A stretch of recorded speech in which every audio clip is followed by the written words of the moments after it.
No, that was a good game for us. Of course, we know like they missed Porzingis, but they beat OKC without him a couple of days ago. So we knew like they're gonna come ready to play. So we had a good start, and the bench came in and did a wonderful job running the offense. I tried to run the offense with them with the second group, and on defense they did a good job. Like everybody was involved, everybody was stepping on the court, did a good job to contribute to win this game.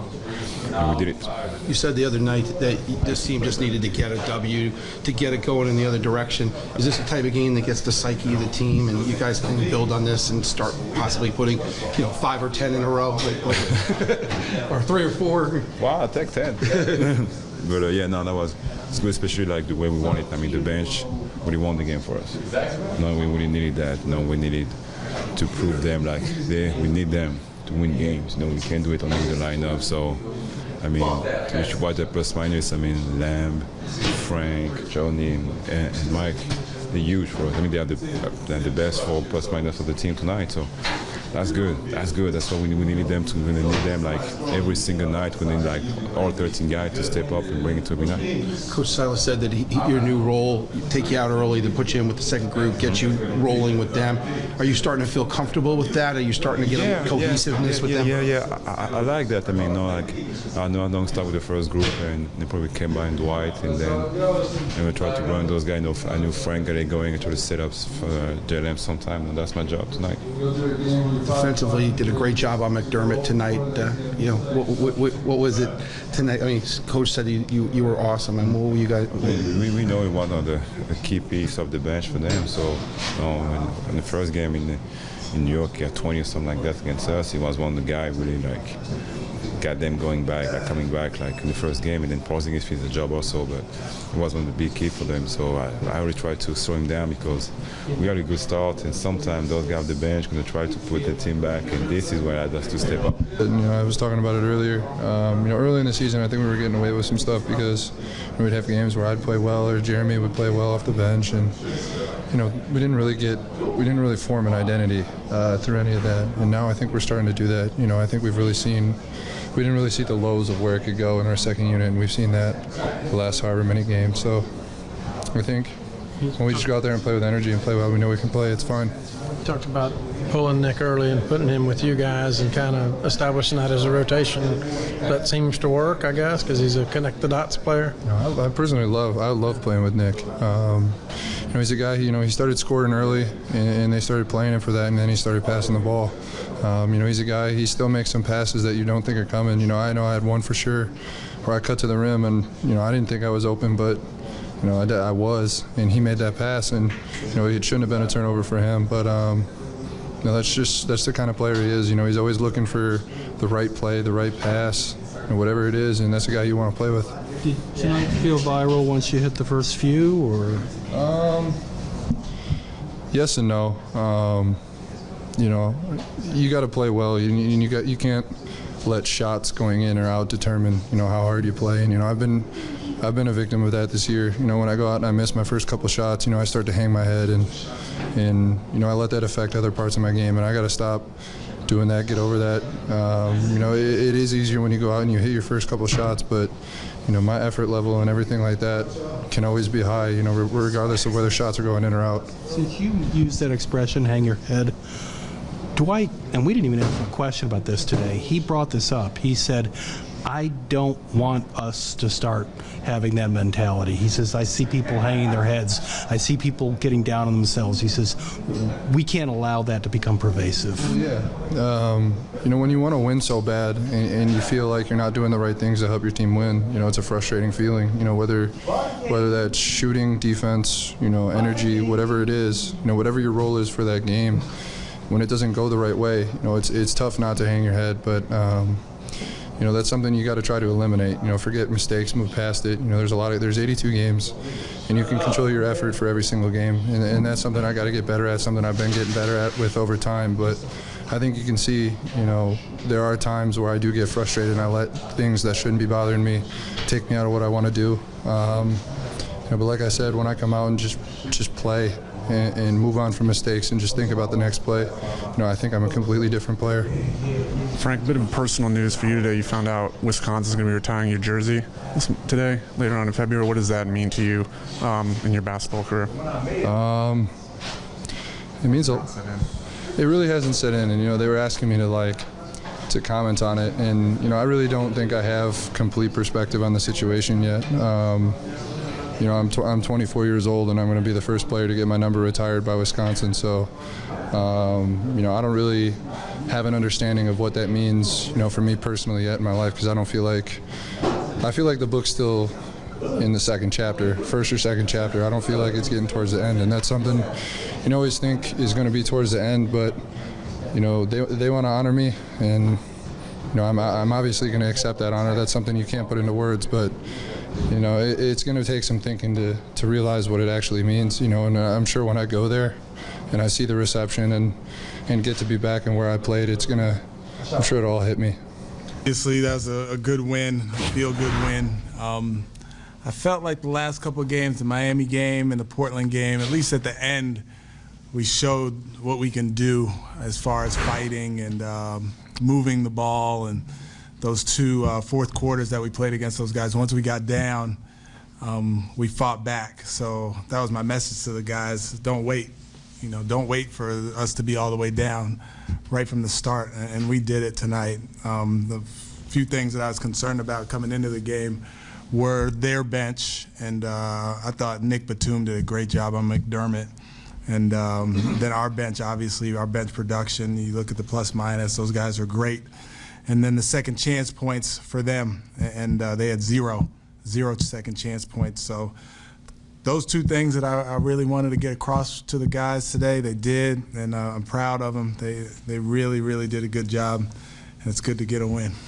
Hey, Stephen, at shoot-around, and this wasn't even a response to a question, he volunteered this. Dwight said to us that he was concerned with the body language, the idea that people were hanging their heads and felt kind of defeatist. I mean, he used the word mentality. Mm-hmm.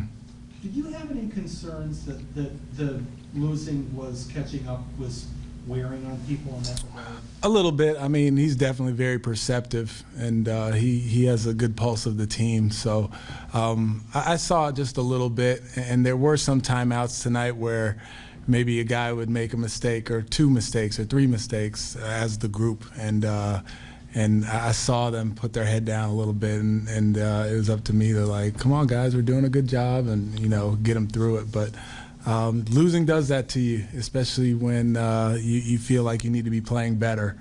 So it's something that we got to continue to address, and it's great when one of your leaders of your team has that sense and can see that. Specifically, specifically, I mean, obviously, the last two games, Frank was really struggling. Yeah. The fact that he got off that tonight. Yeah. I mean, how much did that sort of change, what you saw from him as far as his vibe? It changed a lot. I think you saw it in Nick last game, kind of the same thing where his vibe changed a little bit. He was a little bit more aggressive and was able to be a lot more productive. And same thing with Frank tonight, just played, didn't worry about making mistakes, didn't worry about his shot fake and his shot and all that other stuff. He was just playing the game and playing the game the way he knows he can. So hopefully we'll see that as we go forward with guys like Nick, guys like Frank, and then the other guys, especially our bench guys getting a little bit more consistency and confidence. Stephen, first of all, Nick said the other day you just needed to get a win just to get this thing going in the other direction.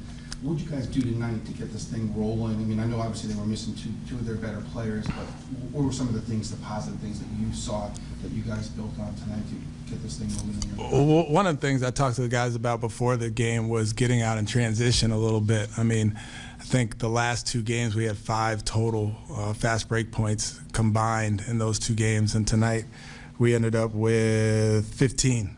So playing with a little bit better pace. Our defensive effort was really good. As you said, they're missing 2 of their main guys, but it was about us tonight and about our ability to help each other on offense with 30 assists, and then help each other on defense by not allowing those guys more than one shot. And we did both of those things. So hopefully that'll be something that that snowballs. When you mentioned 30 assists tonight, how did that look to you?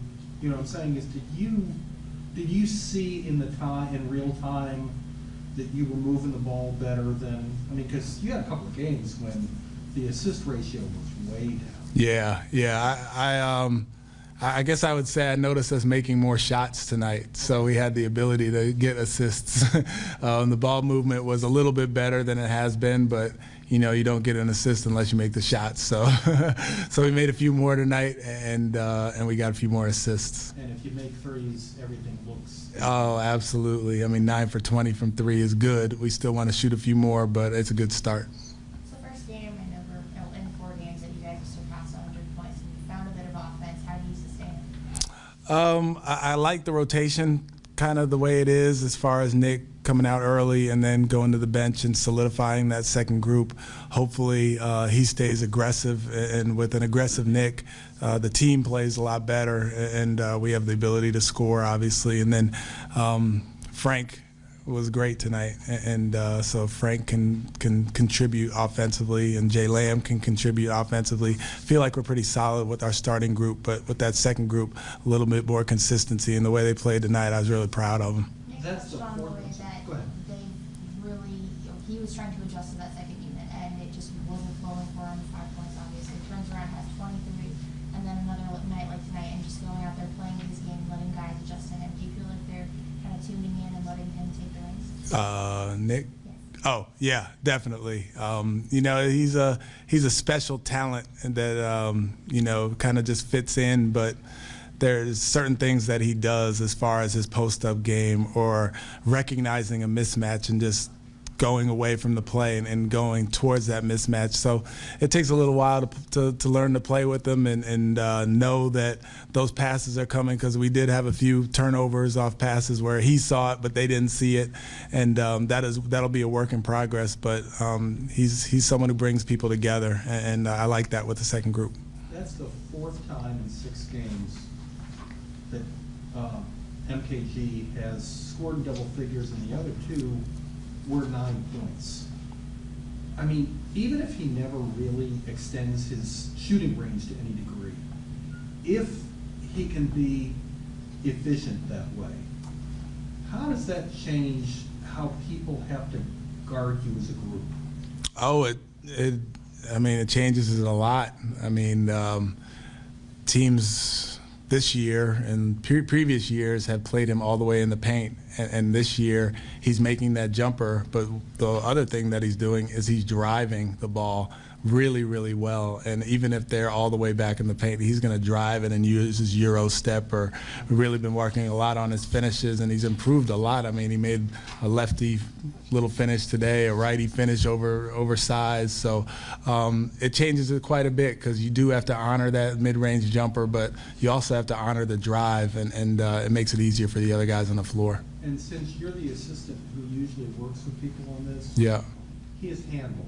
Can you talk about his handle in traffic, his abilities to make something happen when he puts the ball on the floor? Yeah, I mean, we spent a lot of time watching film on it and working on his handle and his finishing, for that matter. But one thing he would have problems with in the past is losing the ball or having it stripped as he was going through. So we've been working on hiding it in his pocket, hiding it in his ear, that sort of thing as he's going through, using his Euro steps, using his quickness.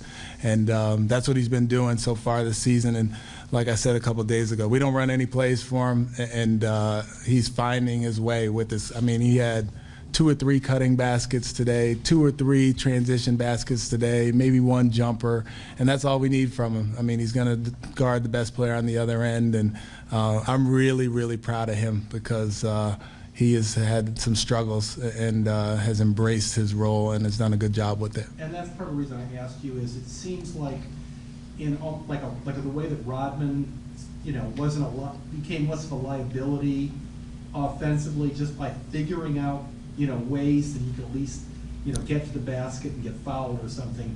It seems like he's figuring it out within the, you know, stricture of what he can do versus what he shouldn't be trying to do? Definitely, definitely. It's taken him a while to kind of get to that point, but you're so right. I mean, you're right on point. He finds his way and knows his role, embraces his role, and is a huge key to our team on both ends of the floor, which is great. And he's really confident. You know, he's a confident shooter that he hasn't been in the past, and even if he misses one, he'll shoot the next one, and that says a lot about him. Stephen, Kemba struggled from beyond the arc the past couple of games. Is the wrist injury affecting that at all? It's hard to say. You'd probably have to ask him about it. I don't see anything technically that's different, but you know, when you have an injury like that, especially to your wrist, it probably does have something to do with it, but he would know better than me. Do you feel like he's getting good looks? He is getting good looks. Yeah, he's getting good looks. He's drawing a lot of attention, obviously, but he hasn't made one in a couple games, but I'm not worried. Win for you guys tonight. How did it feel out there? It seemed like it was a really all-around team performance tonight. Yeah, it was great. It was a great win for us. Like you said, man, we had a really all-around effort. Our bench was great. They came in, they gave us great energy, and yeah, man, we obviously needed that win, so it was good. What did you think about Frank's performance tonight? Obviously looked a lot more aggressive, especially in the first half there. Yeah, he played well. You know, he got some open looks. You know, we moved the basketball really well tonight, and you know, whenever he has opportunities, he made it happen. Kim, I noticed you had your wrist taped up in a couple of different ways. Has it been any kind of adjustment playing with that kind of injury? Yeah, you know. You know, it's been tough. You know, it's been bothering me a little bit, but you know, like I always say, everybody's banged up. You know, around the league, so you know, just gotta find a way. Is it something you feel throughout the game, or is it something when somebody hits it? I don't know. I mean, it's just something that's there. You know, just a little nagging injury. But like I said, you know, I just got to find a way to, you know, just play through it, which I do. Mike's been quietly having kind of a nice month and run here, points, rebounds, scoring. What have you seen from him personally? Maybe that's different than in years past, or it seems like things are finally kind of starting to click for him offensively this year? Yeah, man, he capitalized on his opportunities. Whenever he gets the basketball, he's been aggressive. He's making plays, getting to the basket. Whenever he gets his open shots, he's knocking them down. You know, it's all through the hard work. You know, he works on the shot each and every day. You know, he watches tons of film, and you know, he wants to be a great player. And you know, it's coming along really well. Is there any particular type of adjustment you're making, you know, given the limitations on your left wrist now, as far as things you're trying to do? No, not really. I'm just trying to fall on it, really. But other than that, no. Just the same. Yeah, I mean, you know, just trying to play through it. So that's really it. Has it been frustrating the past couple of games, not being able to knock down shots from beyond the arc, having to drive a little bit more? I mean, yeah, it's always frustrating when you're missing shots, but you know, I just rely on my work, and no, it'll drop soon.